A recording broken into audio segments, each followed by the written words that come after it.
সবাইকে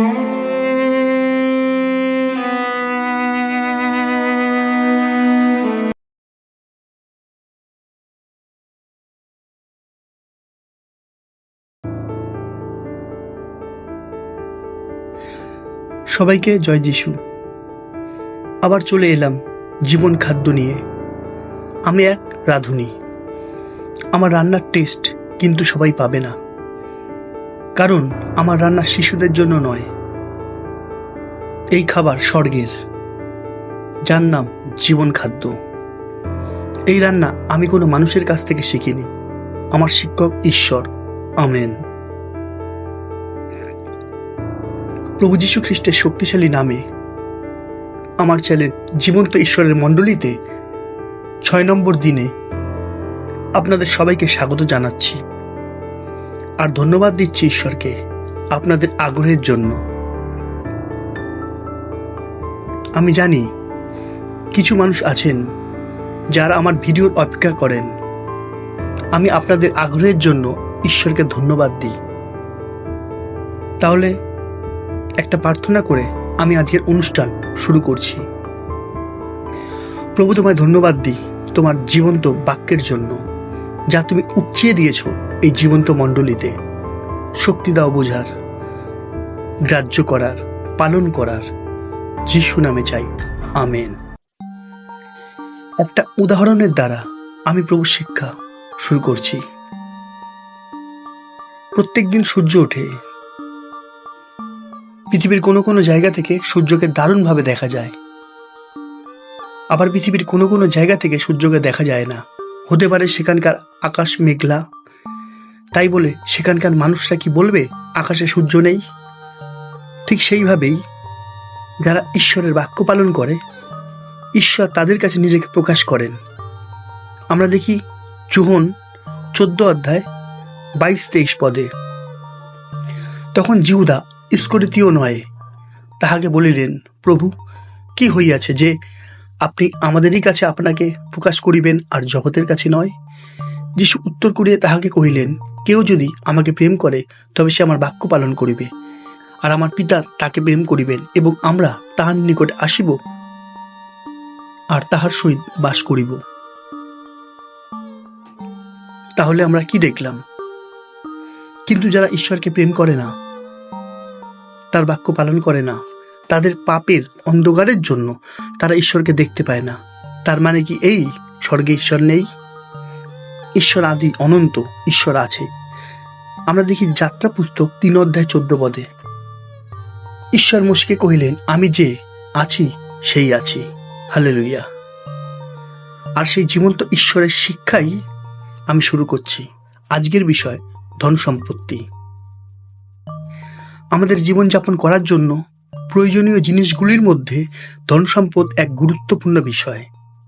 ধন সম্পদ অর্থাৎ টাকা পয়সা সম্বন্ধে বাইবেল কি বলে? ধন সম্পদ কি মন্দ? উত্তর, ধন সম্পদ মন্দ নয়। মন্দ ধন সম্পদের উপর নির্ভর করা, মন্দ ধন সম্পদের উপর আসক্ত হওয়া, নির্ভর করা। বাক্য বলছে, গীত 91 অধ্যায় 14 পদে, সে আমাদের আসক্ত, তজ্জন্য আমি তাহাকে বাঁচাইব। আজ কি হচ্ছে? মানুষ কার উপর নির্ভর করছে আমরা জানি।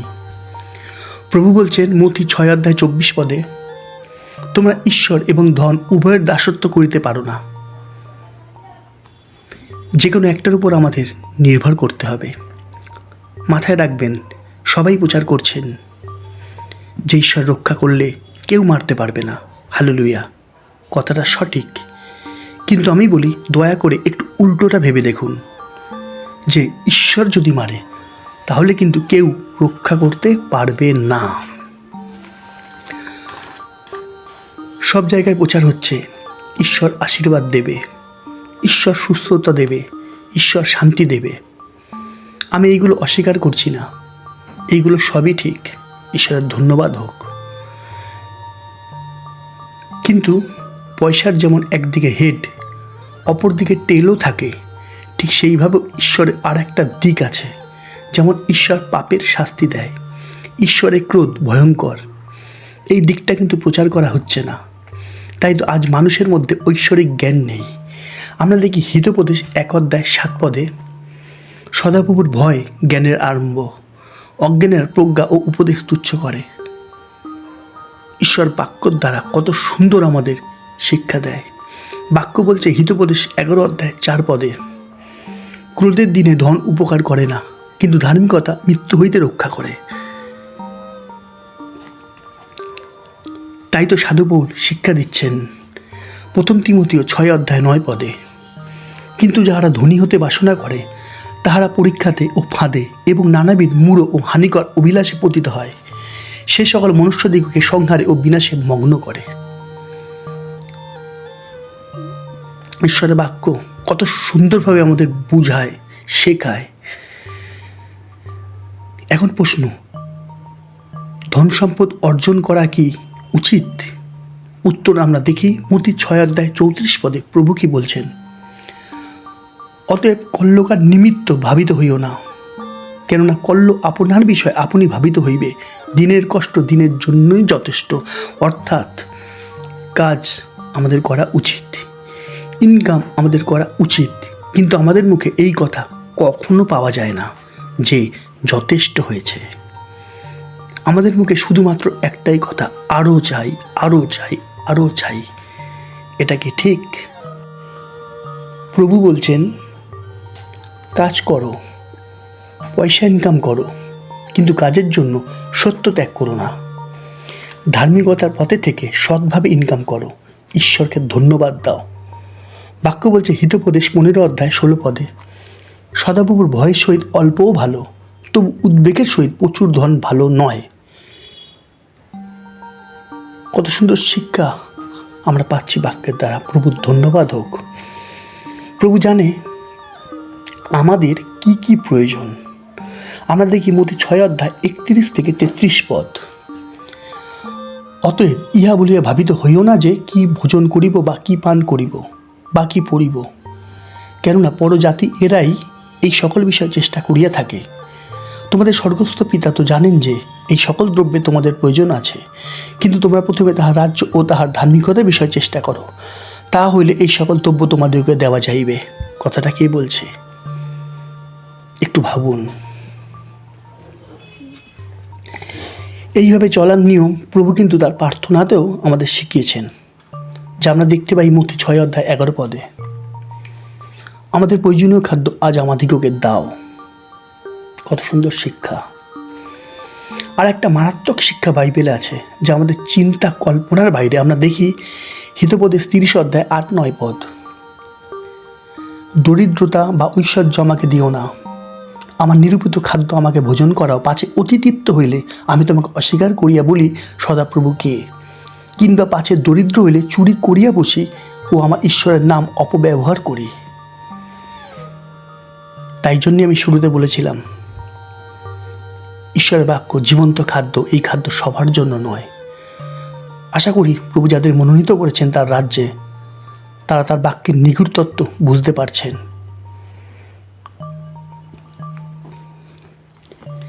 দিনে 8 ঘন্টা কাজ করুন, 12 ঘন্টা কাজ করুন, 16 ঘন্টা কাজ করুন, ধন উপার্জন করুন, কিন্তু মাথায় রাখবেন 24টা ঘন্টা আসল ধনের পিছনে ছুটুন।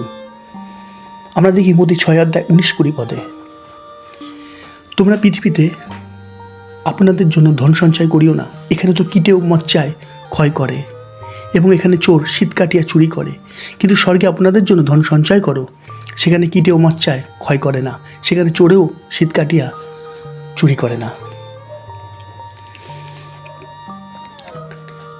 তাই বাক্য পালনই হলো আসল ধন। ঈশ্বরের বাক্য হচ্ছে সম্পদ। আমরা আর একটা জায়গা দিয়ে দেখি, 2 তিমথিও 1 অধ্যায় 13-14 পদ,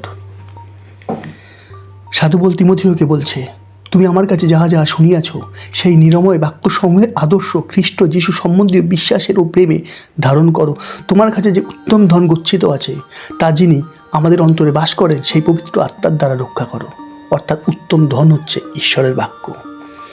ঈশ্বরের বাক্যই হলো আসল ধন। আমরা দেখি মথি 13 অধ্যায় 44 পদে, স্বর্গরাজ্য ক্ষেত্রের মধ্যে গুপ্ত এমন ধনের তুল্য, যা দেখিয়া পাইয়া এক ব্যক্তি গোপন করে রাখিল, পরে আনন্দ হেতু গিয়ে সর্বস্ব বিক্রয় করিয়া সেই ক্ষেত্র ক্ষয় করিল। আমরা কি মানি ঈশ্বরের বাক্য আসল ধন সম্পদ? আমরা নিজেদের প্রশ্ন করে দেখি, আমরা জানি আমাদের মন কি বলে? তাহলে আমরা শিখলাম ঈশ্বরের বাক্য হচ্ছে গুপ্ত ধন, আর ঈশ্বরের বাক্য পালনই হলো স্বর্গে ধন সঞ্চয় করা। তাই তো বাইবেল আমাদের শিক্ষা দিচ্ছে। আমরা দেখি হিতবোধের 10 অধ্যায় 2 পদ, দুষ্টতার ধন কিছুই উপকারী নয়, কিন্তু ধার্মিকতা মৃত্যু হইতে উদ্ধার করে। অর্থাৎ মন্দভাবে যদি কেউ অনেক সম্পত্তি জমাও করে, কিন্তু বিপদের দিনে তাকে সাহায্য করবে না, কিন্তু একমাত্র ধার্মিকতাই সমস্ত কিছু থেকে উদ্ধার করে। হালেলুয়া। তাই সৎভাবে জীবনযাপন করুন, উপার্জন করুন। মাথায় রাখবেন হিতোপদেশ 11 অধ্যায় 24 পদ। কেউ কেউ বিতরণ করিয়া আরও বৃদ্ধি পায়, কেউ কেউ বা ন্যায্য ব্যয় অস্বীকার করিয়া কেবল অভাবে পড়ে। ঈশ্বরকে ধন্যবাদ দিই, কত গভীর গভীর বিষয়গুলো প্রভু আমাদের শিক্ষা দিচ্ছেন, কত কিছু জানছি আমরা তার বাক্যের দ্বারা। আসল গুপ্তধনই হলো ঈশ্বরের বাক্য, আর আমাদের অনন্ত জীবন এই ঈশ্বরের বাক্যই আমাদের দেবে। আমরা আর একটা বাক্য দেখি, 2 করন্থীয় 8 অধ্যায় 15 পদ। যেমন লেখা আছে, যে অধিক সংগ্রহ করিল তাহার অতিরিক্ত হইল না, এবং যে অল্প সংগ্রহ করিল তার অভাব হইল না। এখানে আমি কি বলবো? যে অধিক সংগ্রহ করছে, যেখানে ঈশ্বরের আশীর্বাদ নেই, কখনো উপচাবে না। কিন্তু যে অল্প সংগ্রহ করিল, যেখানে ঈশ্বরের আশীর্বাদ রয়েছে, সেখানে কখনো অভাব হবে না। আর তাই তো আমরা দেখেছিলাম 5টা রুটি 2টো মাছ, 5,000 লোক, ঈশ্বরের দয়া। হালেলুয়া। আমরা দেখি হিতোপদেশ 13 অধ্যায় 7 পদ। কেউ আপনাকে ধর্মান দেখায়, কিন্তু তাহার কিছুই নাই। কেউ বা আপনাকে দরিদ্র দেখায়, কিন্তু তাহার মহাধন আছে। এর উপরে আর কি বলবো? হতে পারে প্রচুর পয়সা, কিন্তু তার কিছুই নেই। যেখানে প্রভু নেই, যেখানে প্রভুর বাক্য নেই, সেখানে কিচ্ছু নেই। বাইবেল বলছে, যদি কেউ দরিদ্র হয় কিন্তু প্রভু বাক্যের শিক্ষার মধ্যে থাকে, তার মহাধন আছে। আমরা দেখি হিতোপদেশ 15 অধ্যায় 6 পদ। ধার্মিকের গৃহে মহাধন থাকে, কিন্তু দুষ্টের আয় উদ্বেগ থাকে। হালেলুয়া। ধার্মিকের গৃহে মহাধন। ঈশ্বর আপনাদের আশীর্বাদ করুন। আমেন। দেখতে দেখতে 6 দিন কেটে গেল, আর কালকের 7 নম্বর দিনে আমি আর প্রচার করব না। কেননা 7 নম্বর দিনে আপনাদের প্রার্থনাগুলো আমি করব, যে প্রার্থনাগুলো আপনারা 6 দিন ধরে কমেন্ট বক্সে পাঠিয়েছেন। বিশ্বাস করবেন যে প্রত্যেকটা প্রার্থনার উত্তর আপনারা পাবেন, 100% গ্যারেন্টি। কারণ কে প্রার্থনা করছে বড় কথা নয়, কার কাছে প্রার্থনা করা হচ্ছে সেটাই বড় কথা। হালেলুয়া। আর আজকের দিনে মানুষটা এই ভুলটাই করে, গৌরব ঈশ্বরের নয়, গৌরব মানুষকে দেয়। আমি জানি, আর আমার বিশ্বাস, আমি প্রার্থনা করার পর আপনারা উপকৃত হবেন। প্রভু যিশুর নামের শক্তিতে আমি এত বড় কথা বলার সাহস পাচ্ছি, কেননা আমি জানি মানুষের কাছে যা অসাধ্য, ঈশ্বরের সকলই সাধ্য। হালেলুয়া।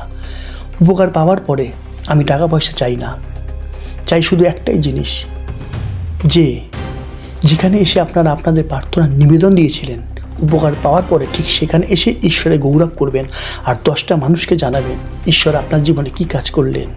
এতটুকু আমার চাওয়া, আর আশা করছি আমার পাওনা আমি অবশ্যই পাবো। তাই হোক। আমিন। আমি আমার অনুষ্ঠান এখানেই শেষ করছি। আবার কাল দেখা হবে নতুন এক শিক্ষা নিয়ে। ততক্ষণ সবাইকে জয় যিশু, জয় যিশু, জয় যিশু।